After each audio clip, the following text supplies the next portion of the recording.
नमः शिवाय। नमस्कार बंधू भगिनींनो, आपल्या सगळ्यांचं सहर्ष स्वागत आहे स्वास्तिकम या माझ्या चॅनलवर। मी आज आपल्या सगळ्यांसाठी घेऊन आलेली आहे श्री शिवलीलामृत कथासारातील 14वा अध्याय।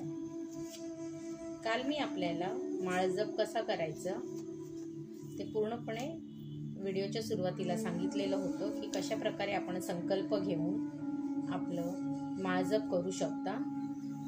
त्यामध्ये आपल्याला एक सांगायचं होतं की काही लोक आहेत की एका घरामध्ये एकच जण प्रत्येक जण एकाच माळेवर जप करतो, तर असं न होता प्रत्येकाची माळजप जी आहे ती वेगवेगळी असावी हे आपल्याला सांगायचं होतं। ओम नमः शिवाय, ओम नमः शिवाय।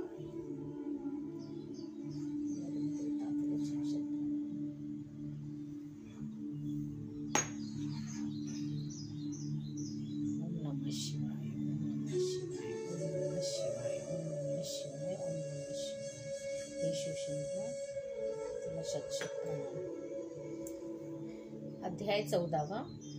झाली भिल्लीन पार्वती श्रीयाळ सांगुनेची सत्व परीक्षा। श्री गणेशाय नमः, श्री सरस्वतीभ्यो नमः। हे भस्मासुरहरणा भाललोचना, तुला नमस्कार असो। तो भार्गवाला वर देणारा, सर्वांगी भस्मलेपन करणारा, भक्त वत्सल, भवभयाचे निरसन करणारा, सर्व भेदांच्या पलीकडचा व भूतांचा अधिपती आहेस। हे पार्वतीपते, तू भक्तांचा उद्धार करता, भाविकांचा रक्षण करता, भूतांचा पालन करता व सर्परूपी भूषणे धारण करणारा आहेस। हे त्र्यंबका, तू त्रिविध तापांचे व त्रिविध दोषांचे हरण करणारा, त्रिगुणापलीकडचा, त्रिभुवनाचा जनक, तिन्ही वेदांचे रक्षक करणारा व कर्म उपासना ज्ञानमार्गाचे उत्तम ज्ञान असणारा आहेस। हे शंभू महादेवा, तुझ्या कृपेने शिवलीलामृत ग्रंथाचे 13 अध्याय माझ्याकडून लिहून झाले। आता शिवलीलामृत या ग्रंथरूपी मंदिराचा कळसच असा हा 14वा अध्यायही तू लिहून घे, अशी तुझ्या चरणी विनम्र प्रार्थना आहे। 13व्या अध्यायात शिवपार्वती विवाह आणि कार्तिक स्वामीचा जन्म याविषयी कथाभाग असलेला आहे। आता पुढील आख्यान ऐकावे। गजानन आणि षडानन यांच्या बाललीला। नैमिषारण्य सूतमणी शौनकांनी श्रोत्यांना अद्भुत रम्य शिवलीला वर्णन करून सांगत आहेत। ते पुढे म्हणाले, भाविक हो, गजानन आणि षडानन लहान असताना पार्वती त्यांना प्रेमाने खेळवीत असते। एके दिवशी गजाननाला मांडीवर घेऊन ती त्याला स्तनपान करवित होती। छोटासा गणपती आपल्या छोट्याशा सोंडेने दूध ओढून घेत होता। पिता पिता तो थांबला। त्याने आपली सोंड मोठ्या प्रेमाने आईच्या पाठीवरून फिरवली। मग षडाननाने पाहता डोळे मिचकून म्हणाला, आपल्या आईचे दूध म्हणजे अमृतच, असे हे देवदुर्लभ दूध माझ्या सोंडेने तुला पाजू का? ते ऐकून षडानन रागवून म्हणाला, तुझे उष्टे मी कशाला घेऊ? गजानन म्हणाला, अरे माझे उष्टे दूध पिण्यात कसला आलाय कमीपणा? मी तुझा भाऊ आहे ना? ते ऐकून षडानन वैतागला आणि तो पार्वतीला म्हणाला, आई, या लांब नाक्याला काहीतरी सांग। मी ह्याचे उष्टे दूध प्यावे म्हणून हा माझ्या मागे लागला आहे। ह्याच्या सोंडेला धरून मी ह्याला खाली पाडू काय? तुझे इतर देवपुत्र किती सुंदर आणि देखणे आहेत, मग हाच असा वेगळा का? लांब नाकाचा, फताड्या कानांचा, ह्याचा एक दात कसा बाहेर आलाय बघ, काय विचित्र ध्यान आहे। ते ऐकून शंकराला हसू आवरेना। पार्वतीही मनमुराद हसली। त्या दोघांना हसताना पाहून षडाननास मौज वाटली। तो पार्वतीला म्हणाला, आई, याला खाली उतरव ना, मला खूप भूक लागली आहे। पार्वतीने गजाननाला खाली बसवले। मग षडाननाला मांडीवर घेऊन ती त्याला दुग्धपान करू लागली। तेव्हा त्याची अन्य 5 मुखे भूक भूक म्हणून रडू लागली। ते पाहताच गजानन पोट धरून धरून हसू लागला। म्हणाला, आई, हा असा कसा ग? तू ह्याच्या 5 मुखांना एकाच वेळी कसे काय दूध पाजणार? ते ऐकून शंकर हसला। तो पार्वतीला म्हणाला, अर्पणे, हा गजानन काय म्हणतो ऐकलंस? हा विचारतो असा 6 मुखांचा मुलगा तुला कसा झाला? पार्वतीने उत्तर दिले, त्यात काय विशेष? तो तुमच्यावर गेला आहे। तुम्हाला 5 मुखे आहेत, त्याला तुमच्यापेक्षा 1 मुख जास्त आहे, एवढेच। व तिच्या युक्तिवादाचे शंकराला मोठे कौतुक वाटले।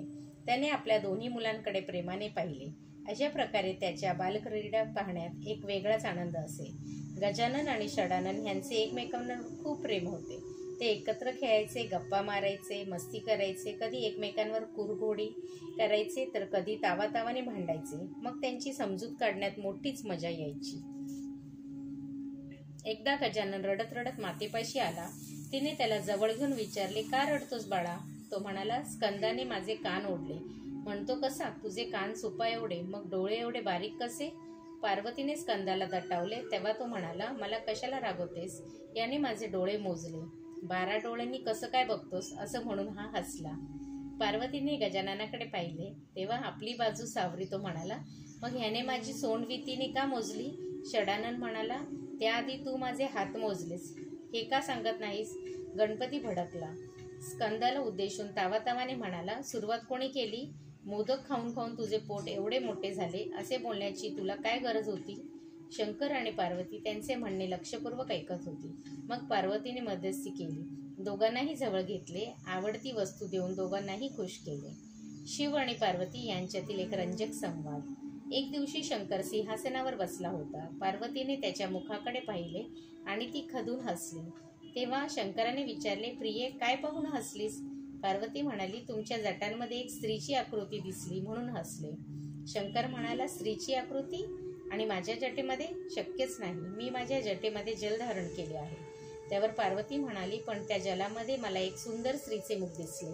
शंकर म्हणाला, मग ते मुख नाही, पाण्यात फुललेले टवटवीत कमळ आहे, तेच तुला मुखासारखे वाटत असेल. पार्वती म्हणाली, मग मला तो नीलवर्ण केश संभार दिसत आहे, तो कोणाचा? शंकर अस्वस्थ होऊन म्हणाले, तू भलत्या शंका घेऊ नकोस, ते मकरांदांच्या आशेने कमळावर आलेले कृष्णवर्ण भ्रमर आहे. पार्वती म्हणाली, अहो, त्या कमळाला भिव्याही आहेत, त्या कशा? यावर शंकर म्हणाला, तू दृष्टीभ्रम तर झाला नाही ना? जलतरंगांना भिवया का म्हणतेस? पार्वती म्हणाली, स्वामी, त्या कमळाला 2 मोठाले सुंदर नेत्रही आहे. शंकर म्हणाले, अगं, ते डोळे नव्हेत, कमळाभोवती जे पाणी आहे त्यातील 2 मासे आहेत. आपल्या जटामुकुटातील गंगा मूर्तिमंत स्त्रीरूप धारण करून आहे, हे शंकर मान्य करीत नव्हता. त्याला निरुत्तर करण्यासाठी पार्वतीने म्हटले, अहो, त्या कमळाला कमंडलू सारखे 2 घाटदार स्तनही आहेत, ते कसे? शंकर म्हणाला, अर्पणे, मी माझ्या डोक्यावर गंगा धारण केली आहे. तिच्या काठावर बसलेले 2 चक्रवाक पक्ष्यांना तू स्तन समजत असतील तर त्याला मी काय करणार? पार्वतीने प्रत्येक प्रश्नाला शंकराने चोख प्रत्युत्तर दिले. तेव्हा आपल्या पतीकडे कौतुकाने पाहत ती म्हणाली, नाथ, तुमची लीला अनाकालीय आहे. एकाचे अनेक करून दाखविणे तुम्हाला सहज जमते. तुम्ही थोर आहात. तुमच्या पुढे सगळ्यांचीच मती कुंठित होते, म्हणून मुकाट्याने तुमचे पाय धरावे हेच उत्तम. शंकर हारला, पार्वती जिंकली. त्यानंतर शिव पार्वती सारीपाट खेळू लागले. काही वेळाने नारदांचे आगमन झाले. त्यांनी ब्रह्मवेणीचे झंकार करून शंकराची स्तुती केली आणि त्या दोघांना वंदन करून एकाग्र चित्तेने त्यांचा खेळ पाहू लागला. मग दोघांना उद्देशून तो म्हणाला, नुसतेच काय खेळता, काहीतरी पण लावा, म्हणजे खेळाला रंगत येईल. ते मान्य करून दोघेही पण लावून खेळू लागले. हरणाऱ्याने जिंकणाऱ्याला आपल्याकडची एक वस्तू द्यायची असे ठरले. पहिला डाव पार्वतीने जिंकला. तिने शंकराकडून व्यग्रांबर मागून घेतले. ते पाहून नारद मनोमन हसले. दुसरा डाव जिंकल्यावर तिने शंकराचे गजचर्म काढून घेतले. खेळ रंगात आला. सातत्याने भवानी सरशी होऊ लागली. तिने शंकराची सर्व आयुधे व सर्व भूषणे हिरावून घेतली. एक कोपिन उरला होता, पण डाव जिंकून तोही मागून घेतला. नंदीलाही जिंकून घेतले. अशा प्रकारे शंकर दिगंबर झाला, सर्वस्व हरवून बसला. नारदांना हसू आवरेना. ते शंकराला म्हणाले, देवा, हे काय? एका स्त्रीने तुला हरवले, तुझे सर्वस्व हिरावून घेतले, तुझा महिमा बुडाला. शेवटी सर्व जग मायेच्या अधीन आहे हेच खरं. तू गुणहीन, विकारहीन, अव्यक्त, तुला कोण विचारित होते? पण या मायेनेच तुला सगुण रूप दिले, तुझे महात्म्य वाढविले. आता तू स्वतःच मायेच्या अधीन झाला आहेस आणि ही गोष्ट आपल्या भक्तांना कशी सांगणार आहेस? नारदाचे बोल शंकराच्या जिव्हारी लागले. तो रुसला, घोर अरण्यात निघून गेला. नारदांनी कळ लावली होती, तेही आपल्याला मार्गाने निघून गेले. योगी ज्याचे ध्यान हृदयात करतात, ज्याचा आदी अंत, जात, कुळ, नाम, रूप, गुण, गोत्र, वर्ण, आश्रम कोणालाही कळत नाही, जो 4ही देहांच्या पलीकडचा आहे, तो शंकर सर्वस्व हरल्यानंतर गहन अरण्यात निघून गेला. निर्जन स्थानी राहून आपल्या निर्जन अवस्थेत रममाण झाला. शंकर निघून गेल्यावर पार्वतीला कर्मेनासे झाले. तिने आपल्या सख्यांसह त्याचा शोध सर्वत्र घेतला. वने, अरण्य, गिरिकंदरे, मठ, गुहा, तीर्थे, गुंडाली अनेकांकडे चौकशी केली. शोध घेऊन ती बिचारी दमून गेली, पण व्यर्थच. तो तिला सापडलाच नाही. अखेर शंकर सापडणार तरी कसा? अष्टांग योग केले, पंचाग्नित साधन केले, धूम्रसेवन केले, जटा वाढविल्या, नग्न राहिले, मौन पाळले, डोळे सतत मिटून घेतले, गगनाकडे एकटक पाहिले, सतत उभे राहिले, वायुभक्षण केले, तरीही शिवप्राप्ती होत नाही. यज्ञ केले, बलिदान केले, 14 विद्या व 64 कला आत्मसात केल्या, वादविवाद केला, पुराणे सांगितली, कीर्तनात उड्या घेऊन नाचले, लोकांना उद्देश केला, तरी शिवप्राप्ती होत नाही. कोणी कर्मांकांडे करतात. दर्भ, मृतिका व जल यांचा उपयोग करून आपण पावन झालो असे समजतात, पण त्यांनाही शिवप्राप्ती होत नाही. अहो, पार्वती म्हणजे आदिमाया, विश्वाची जननी, अनंत शक्तींची स्वामिनी, तीही शिवाचा शोध घेऊन थकली. तिथे इतरांची काय कथा? शिवस्वरूप कळण्यासाठी विष्णू तपश्चर्या करतो. इंद्र व ब्रह्मादिक देव अहोरात्र प्रार्थना करतात, पण त्यांना शिवतत्वाचे आकलन होत नाही. ऋग्वेदातील कर्मयोग, यजुर्वेदातील ज्ञानमार्ग, अर्थवर्णातील उपासना मार्ग, सामवेदातील गायन, न्यायशास्त्रातील भेद विश्लेषण, मीमांसकांचा कर्ममार्ग, सांख्यांचे पुरुष प्रकृती विभाग, पातंजलीचा योग, व्याकरणातील शब्दज्ञान, वेदांच्याही नेती भूमिका ह्यापैकी कशाने शिवस्वरूपाचे आकलन होत नाही. अशा प्रकारे जो साधनांना व वेदशास्त्रांना अगम्य आहे, त्या शंकराला हाका मारीत जगदंबा पार्वती घोर अरण्यात हिंडली. शेवटी थकून मागून सर्व अभिमान टाकून जागाच्या जागी शंकराला शरण गेली आणि काम झाले. तत्वांचा शोध घेता घेता एकदा साक्षात्कार व्हावा तसे घडले. पार्वतीला शंकराचे दर्शन झाले. तो हिमालयात एका गुप्त स्थानी राहत होता. पार्वतीने पाहिले तेव्हा तो 15 नेत्र मिटून समाधानीत निमग्न होता. झाली भिल्लीन पार्वती विचार करू लागली, मी याचा सर्वत्र शोध घेतला आणि हे महाशय सासऱ्याकडे येऊन राहिले आहेत. काय करावे? आपण ह्यांना जिंकून सर्वस्वही केले आहे. आता हाच रूपाने समोर जावे तर हे संतापतील. मग पार्वतीने भिल्लिनीचे रूप धारण केले. ती मोरपिसांची वस्त्रे नेसली. भिल्लिनीच्या रूपात ती खूपच सुंदर आणि आकर्षक दिसत होती. मंद मंद पावले टाकत मी शिवाजवळ गेली. तिच्या पायातील पैंजनाचे मधुर ध्वनी त्या परिसरात निनादच. मग अनंत ब्रह्मांडांच्या माळा गळ्यात मिरवणारी त्रिभुवन सुंदरी पार्वती शिवासन्मुख नृत्य व गायन करू लागली. त्यावेळी तिच्या भोवती अनंत शक्ती विराजत होत्या. तिचे नृत्य लाघव पाहून अष्टनायिका मोहित झाल्या. गायन कौशल्य जाणून गंधर्व आणि किन्नर आश्चर्यात पडले. वनाचारांनी तहानभूक हरपली. ते वैरभाव विसरून गायन ऐकण्यात तल्लीन झाले. जलप्रवाह थांबले. वाऱ्याची गती खुंटली. पक्षी देहभान विसरले. हरणे स्तब्ध झाली. शेष डोलू लागला. देव ब्रह्मरूपाने तिच्या भोवती रुंजी घालू लागले. सूर्य दाहकता विसरला. चंद्र शीतलता विसरला. देवस्त्रिया तिच्याकडे कौतुकाने पाहू लागल्या. आदिजननी ते नृत्य लाघो इंद्र आणि ब्रह्मादिक देवांनाही अनाकालिनीय होतं. नृत्य करणाऱ्या पार्वतीचा अंग सुगंध सारा अस्मंत व्यापून टाकीत होता. तिच्या दंतपक्तीच्या तेजाने भूमीवरील खड्ड्यांची दिव्य रत्ने होत होती. तिचे जिथे पाऊलखुणा उमटत होत्या तिथे सुवासिक कमळे उमलत होती. त्यावर वसंत रुंजी घालत होता. तिच्या हातातील कंकणे व पायातील पैंजण यांच्या तिच्या नृत्यगतीनुसार मधुर झंकार होत होत्या. तिने आपल्या पदललितांचे साऱ्या विश्वालाच मोहिनी घातली. शंकराने डोळे उघडून पाहिले. नृत्यगायन करणाऱ्या त्या भिल्लिनीचे अनुपम सौंदर्य पाहून तो अक्षरशः मोहित झाला. तिच्या नेत्र कटाक्षाने घायल झाला. त्याच्या मनात तिच्याशी अंगसंग करण्याची तीव्र इच्छा निर्माण झाली. तो तप विसरला. ध्यानसाधना विसरला. तिला म्हणाला, बाई, तू कोण? कोठून आलीस? तुझ्यासारखी रूपवती आणि लावण्यवती त्रिभुवनात नाही. तुझ्याकडे कितीही पाहिले तरी डोळ्यांचे समाधान होत नाही. तू माझे मनोविश्वास व्यापून टाकले आहेस. माझ्या मनात तुझ्या सहवासाची उत्कंठता दाटून आली आहे.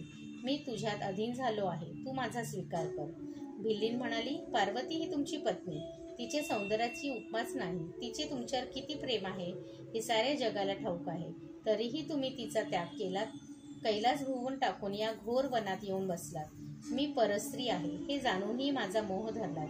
तुमचे मन तुमच्या स्वाधीन नाही. तुम्ही कसले तपस्वी? शंकर म्हणाला, त्या पार्वतीचे नावही घेऊ नकोस. मी तिच्यावर रागून इथे आलो आहे. मी तिचे तोंडही पाहू इच्छित नाही. मी तिची स्वप्नातही आठवण काढत नाही. भिल्लीन म्हणाली, माझा पती अतिशय कोपिष्ट आहे.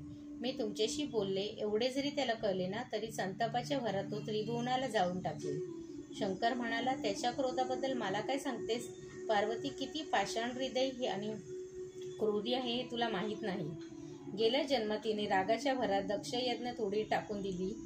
या जन्मात ती हिमालयाची कन्या झालेली असली तरी तिचे पूर्वीचे गुण तसेच आहेत. तिच्या कपटाविषयी बोलायलाच नको. पत्नी असूनही तिने माझ्याशी कपट केला. सारीपाट खेळताना सर्व डाव जिंकले, तेही कपटाने. पण लावून माझे सर्वस्व हरण केले, तेही कपटानेच. तिच्या धृतपणाबद्दल आणि कारस्थानाविषयी जेवढे बोलावे तेवढे थोडेच. भिलीन म्हणाली, पुरी झाली आता निंदा. तुम्ही काय कमी कपटी आहात? तुम्ही गंगेला जटामुकुटात लपविले, तिला उच्चपद दिलेत. भवानी बिचारी भोळी म्हणूनच तुमची ही लबाडी तिच्या लक्षात येऊनही ती गप्प बसली. तरीही तुम्ही तिचा त्याग केलात. आता तपश्चर्याने निमित्ताने वनात आलात आहात तर तपश्चर्याच करा. माझ्यासारख्या परस्त्रीच्या गळ्यात पडू न पाहता. हे तर तुमचे उघड कपट आहे. शंकर म्हणाला, नको ग अशी कठोर बोलूस. त्या पार्वतीचे उद्योग तुला माहीत नाही म्हणून तू तिची बाजू घेत आहेस, पण ते बरोबर नाही. अगं, मी ती वाटेल तशी वागते. मनात आले तर सृष्टीची निर्मिती करते, कंटाळली तर ती सृष्टी मोडून टाकते. शुंभ निशुंभादी दैत्यांना युद्ध करून कोणी मारले? हिनेच. ती जरी येथे आली आणि मला लाख विनवण्या केल्या तरी मी कैलासास परत जाणार नाही. मग जे व्हायचे ते हो. मी तिच्याशी बोलणार नाही, पण तुझ्या वचनाधीन राहीन. तू नेशील तिकडे येईल. भिल्लीन म्हणाली, व्यर्थ बाता मारू नका. भवानीने तुम्हाला दोनदा वरले तरीही तुम्ही तिलाच दोष दिला. तिच्याकडे पाठ फिरवली, तिच्या पदरी एवढी उपेक्षा आली. तेथे माझा काय पाठ? आता तर तुमचे सर्वस्वच हरवले आहे. अशा परिस्थितीत तुम्ही मला काय सांभाळणार? मी निघते. बोलणे संपून भिल्लीन तिथून निघून गेली. नृत्य गायन करीत भराभर दूर जाऊ लागली. शंकराला काय करावे तेच सुचेना. तो तिला आलिंगन देण्यासाठी धावला. अगं थांब, मला टाकून जाऊ नकोस. मला तुझा मुखचंद्रमा दाखव, मला वरमाला घाल. मी तुला कधीच टाकणार नाही, अशा हक्का मारू लागला. भिल्लीन म्हणाली, ठीक आहे, तुम्ही माझ्या घरी या, मग मी तुमची कामिनी होईन. ते मान्य करून शंकर तिच्या मागोमाग निघाला. भिल्लीनीने त्याला आपल्या नादी लावून कैलासावर नेले. तेथे सिंहासनावर बसून त्याची षोडोपचारी पूजा केली. त्याच्या चरणांना वंदन करून त्यांच्या कंठात वरमाला घातली. मग भिल्लिनीचे रूप टाकून अंबा मूळ रूपात प्रकट झाली.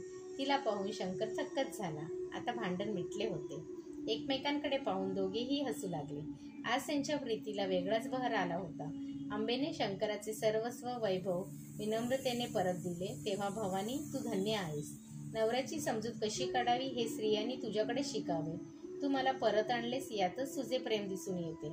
असे बोलून शंकराने पार्वतीचे कौतुक केले. त्रियाळ आणि चांगुनाची सत्व परीक्षा. सुताने शौनकादींना आणखीन एक अद्भुत कथा सांगितली. तो म्हणाला, श्रोते हो, एके दिवशी ब्रह्मऋषी नारद शंकराच्या भेटीस आले. दोघांनी एकमेकांचे क्षेमकुशल विचारले. मग नारद म्हणाले, हे विश्वनाथा, मी आजपर्यंत तुझे अनेक भक्त पाहिले आहेत, पण कांतीनगरात राहणाऱ्या श्रिया नावाच्या तुझ्या भक्ताची गोष्टच वेगळी आहे. तो धैर्यवान, विचारशील, उदार, सुशील, सात्विक आहे. त्याची सत्कृती सर्वश्रुत आहे. 10 वर्षापासून तो अन्नसत्र घालीत आहे. तेथे येणाऱ्या प्रत्येक अतिथीचा तो सन्मान करतो.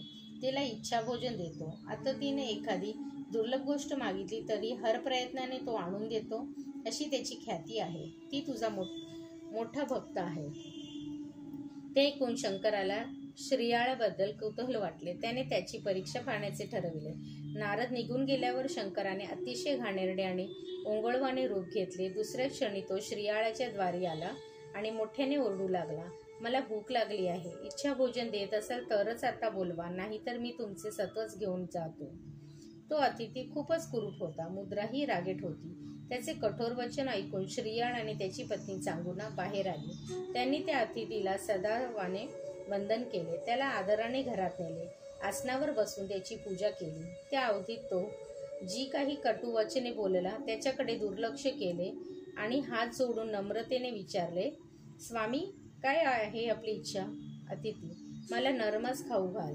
तू राजा आहेस, श्रीमंत आहेस. माझी इच्छा पूर्ण करण्यासाठी एखाद्या चोराला धरून आणशील किंवा एखाद्या मनुष्याला विकत आणून त्याचे मांस मला खायला घालशील तर ते मला अजिबात चालणार नाही, हे आधीच सांगून ठेवतो. चांगुना, आपण सांगाल तसेच करू. हवं तर मी माझे मांस देते. श्रिया, मी माझे मांस देतो. अतिथी, तुम्ही दोघेही याचकांचे मायबाप आहात. तुम्हाला मारले तर अन्नसत्रच कोण चालवेल? श्रियाळ, मग आम्ही काय करावे? अतिथी, तुम्हाला 5 वर्षाचा एक सुंदर मुलगा आहे म्हणे. श्रियाळ, हो, त्याचे नाव चिलैया. अतिथी, ठीक आहे, तोच मला खाण्यासाठी द्या. तेव्हा पुत्रावरील मोहतत्व दूर सारून श्रीयाळ म्हणाला, जशी तुमची इच्छा, तुम्ही त्याला घेऊन जा. ते ऐकून अतिथी रागून म्हणाला, घेऊन जा? काय? त्याला कच्चा खायचा का मी? वाघ, लांडगा अथवा अस्वल आहे का? तुम्ही त्याचे मांस शिजवून मला जेवू घाला. एक गोष्ट मात्र लक्षात ठेवा, हे करताना तुमच्यापैकी कोणीही पुत्रवियोगाने व्यथित होऊन रडले तर मी तात्काळ निघून जाईन. जाताना तुमचे सर्व सत्व घेऊन जाईन. चांगुनाने ते मान्य केले. चिलई अंगणात खेळत होता. तिने त्याला हाक मारली, म्हणाली, बाळा, लवकर ये बरं, हे अतिथी तुझ्यासाठी खोळंबले आहेत. आईची हाक ऐकून चिलया धावत आला. अतिथीने वंदन करून मातेला म्हणाला, आई, काय झाले? चांगुना, हे अतिथी नरमास भोजनाची इच्छा धरून येथे आलेले आहेत. त्यांना तुझ्या मांसाचे भोजन हवे आहे. चिलया, एवढेच ना? मी तयार आहे. सत्कार्यासाठी देह उपयोगी पडणे यासारखे भाग्य नाही. माझ्या मांसांचे भोजनाने हा अतिथी तृप्त झाला तर त्या शंकराला परमसंतोष वाटेल. ते ऐकून चांगुणेला खूप कौतुक वाटले. तिने त्याला वात्सल्याने हृदयाशी धरले. तेव्हा तो म्हणाला, आई, मी पुन्हा तुझ्याच पोटी जन्म घेईन. चांगुणेला अक्षरशः गहीवरून आले, पण तिने महाप्रयत्नाचे स्वतःला सावरले. माया ममता दूर सारली. चिलैयाला पाकशाळेत नेले आणि मन वज्रसारखे कठोर करून त्याचा चिरछेद केला. आता मुलगा राहिला नाही, निदान त्याचे मुखदर्शन तरी होत राहील असा विचार करून चिलैयाने मस्तक एका बाजूला ठेवले. मग त्याच्या शरीरचे मांस शिजवून अतिथीस भोजनास बसविण्याची विनंती केली. अतिथीच्या रूपात आलेल्या शंकराने ही गोष्ट आधीच जाणली होती. तो रागाने निघून जाण्यासाठी उठला. ते पाहून श्रीयाळ आणि चांगुना त्याचे पाय धरले व म्हणाली, महाराज, आमचा काय अपराध घडला? अतिथी म्हणाला, तुम्ही मुलाचे मस्तक बाजूला का काढून ठेवले? तेही शिजून का न वाढले? त्यावर ती दोघे म्हणाली, स्वामी, रागू नका. सेवेत प्रमाद घडला, त्याबद्दल क्षमा करा. आम्ही मुलाचे मस्तकही शिजवितो. कृपा करून आमचे सत्व राखा. अतिथी परत आला व म्हणाला, चांगुने, मुलाचे मस्तक बाहेर घेऊन ये. ते उकळतात घालून माझ्या देखत कांड रडशील तर याद रख. मुलाला गमावलेच आहे, सत्वही घालून बसशील. चांगुनेने तेही मान्य केले. चिलयाचे मस्तक अतिथी देखत उकळीत घालून कांडू लागली. शंकराने तिची अधिक परीक्षा घेण्याची ठरविली. तो म्हणाला, नुसते कांडू नकोस, एखादे मंगल आनंददायक गाणे म्हण. मला तुझ्या मुखावर जराही खंत दिसता कामा नये, अन्यथा मी निघून जाईन. आधी स्वहस्ते पुत्राचा शिरछेद, मग त्याचे मांस शिजवणे, त्यात भर म्हणून त्याचे मस्तक उकळीत घालून फुटणे, एकापेक्षा एक महाभयंकर आघात, तेही एका विद्रूप अतिथी विकृत इच्छा पूर्णासाठी. चांगुणेच्या जागी दुसरी कोणी माता असती तर त्या या कल्पनेनेच गतप्राण झाली असती. पण सेवाव्रताचा वसा घेतलेल्या चांगुणेने तेही मान्य केले. पुत्रमस्तक कांडताना ती गाणे म्हणू लागली. त्याचा भावनात्मक आशय असा होता, बाळा, तू किती गुणवान, सुकुमार व सुशील होतास. तुझे सुहास्य, तुझे कमळासारखे डोळे बघून मला आल्हाद वाटायचा. माझ्या उदरी येऊन तू मला धन्य केलेस. आताही माझे निष्ठुर घाव तू निमुटने सोसत आहेस. तुझ्याविषयी त्याच्या वात्सल्याने मला कसा पाना फुटलाय बघ. तुझ्या वाचून मी दुबळी भनंग झाले आहे, एकाकी झाली आहे. तुझा विरह मला सहन होत नाही. त्याला मी तरी काय करू? राजद्वारी अतिथी आला आहे. आपल्याकडे भोजन करून तो संतुष्ट मनाने निघून गेला की मीही प्राणत्याग करेन. आता नाही रे, धीर धरवत. तू कैलास मार्गाने जात आहेस ना? मग माझ्यासाठी थोडा वेळ थांब. मीही तुझ्याबरोबर येणार आहे. तुझा उद्धार झाला, तुझ्या संगतीने माझाही उद्धार होईल. बाळा, पाण्या वाचून माशाने तडफडावे तशी मी तुझ्या वाचून तडफडते आहे. मी निर्दयी आहे, पाषाण हृदयी आहे. मला तुझी आई म्हणण्याची लाज वाटते. लोकांनी विचारले तर मी काय सांगू? त्यांना कसे तोंड दाखवू? तू स्वतःचे जन्माचे सार्थक करून घेतलेस. तू शिवपद प्राप्त केलेस. तुझ्यासारखा पुत्र त्रिभुवनात सापडणार नाही. चिलयाचे मस्तक कुटून झाले. चांगुनाने तेही शिजवले. ताट मांडून अतिथीला भोजनास बसवण्याची विनंती केली. तेव्हा तो म्हणाला, श्रीयाळा, तू तर यजमान, तूही माझ्या पंक्तीला बैस. ते ऐकताच श्रीयाळ दचकला. काय प्रसंग उद्भवला? आपणच आपल्या पुत्राचे मांस खायचे? या विचाराने त्याचे सर्वांग शहारले. चांगुनेने त्याची मनोवस्था जाणवली. त्याला मृदू शब्दाने समजावती म्हणाली, नाथ, उठा, सत्व राखा. आलेला अतिथी विनमुख जाता कामा नये. चिंता करू नका. ज्याला मी 9 महिने पोटात वाढविले त्याला तुम्ही 4 प्रहर पोटात धारण केले म्हणून काहीही बिघडत नाही. चांगुनेचे असे बोलणे म्हणजे धैर्याची परिसीमाच. श्रीयाळ पंक्तीस बसला. तिने त्याला ताट वाढून आणले. अतिथी म्हणाला, चांगुने, तू का मागे थांबलीस? तूही आमच्याबरोबर जेव. मग तीही जेवायला बसली. तेवढ्यात अतिथीलाच काय वाटले कोणास ठाऊक. तो म्हणाला, मी तुमच्या घरी अन्न घेणार नाही. तुम्ही निपुत्रिक आहात. निपुत्रिकाच्या तोंडही पाहू नये असे म्हणतात. तेथे अन्न कोण घेईल? दिव्याशिवाय घर, नाकाशिवाय मुख, दृष्टीशिवाय डोळे, फळांशिवाय वृक्ष. जसा निरर्थक तसेच पुत्रा वाचून तुमचे घर शून्यवत आहे. ते ऐकताच श्रीयाळ आणि चांगुना यांचा कंठ दाटून आला. अतिथी बिनमुख जाणार या कल्पनेनेच ती दोघे व्यथित झाली. चांगुना म्हणाली, एक पुत्र होता, तोही तुम्हाला अर्पण केला. त्याचे मांस रांधून वाढले, काय म्हणावं? असा किती अंत पाहणार आहात? तिच्या धैर्याचा बार फुटला. ती गहिवरून रडू लागली. म्हणाली, बा शंभू महादेवा, आता मी काय करू? माझे सत्व बुडावे. माझ्या बाळाचे बलिदान व्यर्थ ठरले. आमचा निर्वंश झाला. आता मी माझ्या बाळाला कधीच पाहू शकणार नाही. तिचा तो आक्रोश पाहून त्या कठोर अशा अतिथीच्या डोळ्यातूनही अश्रुधारा वाहू लागल्या. ही बातमी वाऱ्यासारखी सर्व नगरात पसरली. चिलया बाळाची आठवण काढून लोक शोकरहित झाले. देवांनी आकाशात दाटी केली. त्यांची चांगुण्याच्या धैर्याचे व सत्वशील वृत्तीचे मनपूर्वक कौतुक केले. प्रसन्न झालेला कैलासनाथ तिला काय वरदान देतो याची त्यांना उत्कंठा लागली. अतिथी तिला म्हणाला, चांगुणा, तू धन्य आहेस. तुझ्या सेवेने मी प्रसन्न झालो आहे. तरी तुला जे प्रिय असेल ते मागून घे. चांगुणेने ओळखले, हा अतिथी रूपाने आलेला कोणी महापुरुष आहे.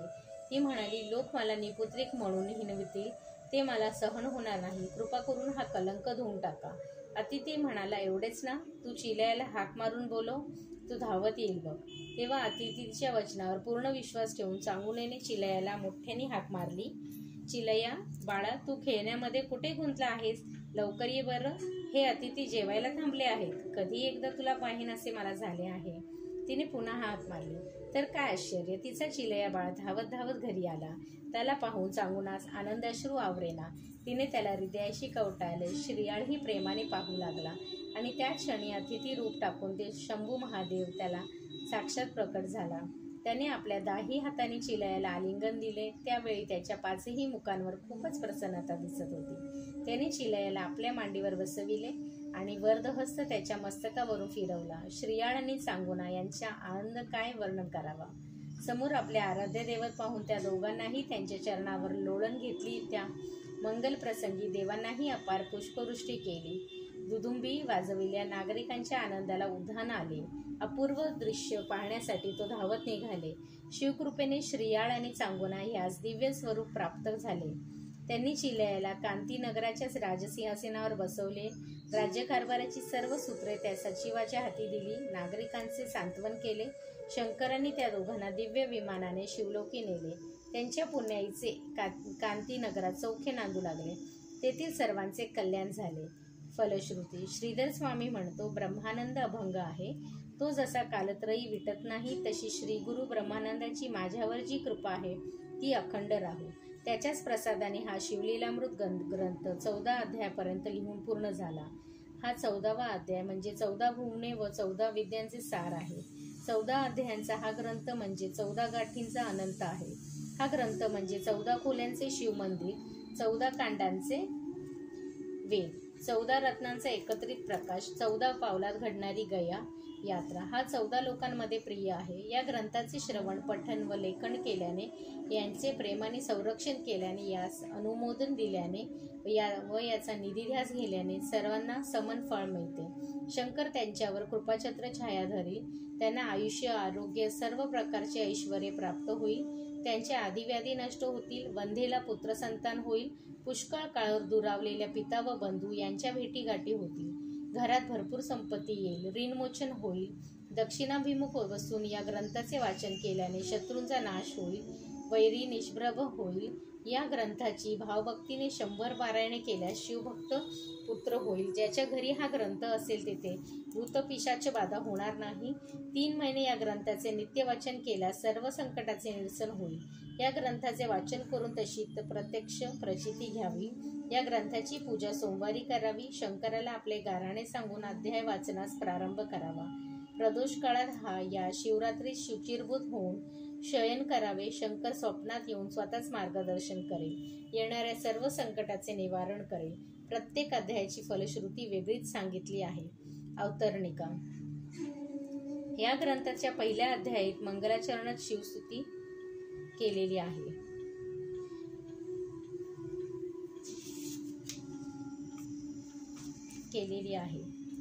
कलावतीने आपला पती दाशार्ह याचा उद्धार कसा केला तो कथाभाग आहे. दुसरा अध्यायात शिवरात्रीचे निरूपण आहे. पापकर्माच्या फलांचे विस्तृत विवेचन आहे.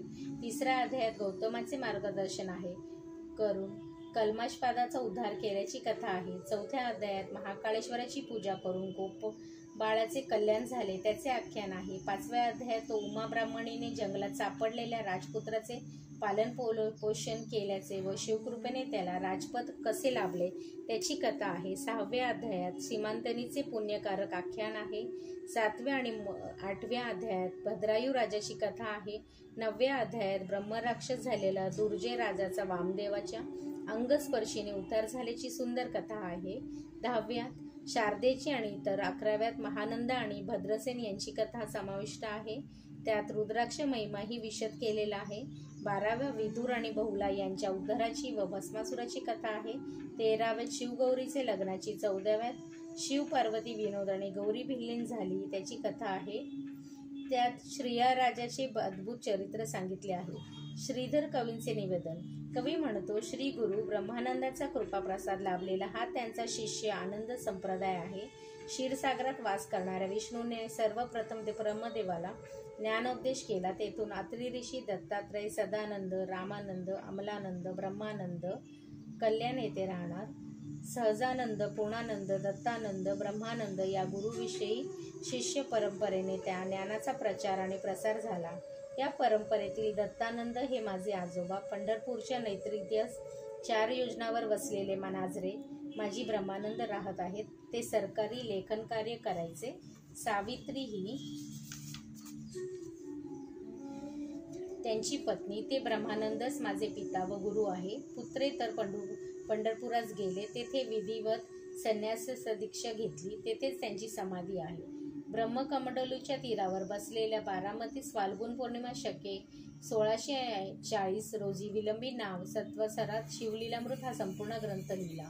हे शंभू महादेवा, तू अर्पणेचे जीवन आहेस, तू कल्पगौर आहेस, तू ब्रह्मानंद स्वरूप आहेस, तू जगाचा उद्धार करता आहेस, तू अक्षय आहेस, अभंग आहेस, दयाच्या निधी आहेस. हे शंकरा, हे उमानाथा, तुझ्या जय जयकार असो. तुझ्या अद्भुत लीलावचे वर्णन असलेला हा 14 अध्यायांचा ग्रंथ तुझ्याच कृपेने लिहून पूर्ण झाला आहे. तो मी तुला अर्पण करतो. स्कंदपुराणातील ब्रह्मोत्तर खंडात असलेल्या शिवलीलामृत या महान ग्रंथाचा हा 14वा अध्याय अतिशय गोड आहे. संत सज्जनांनी तो नित्य श्रवण पठण करावा. अध्याय 14वा समाप्त. श्री सांब सदाशिव पर्णमस्तु. शुभं भवतु, शुभं भवतु, शुभं भवतु. ओम नमः शिवाय. ओम नमः शिवाय. ओम नमः शिवाय.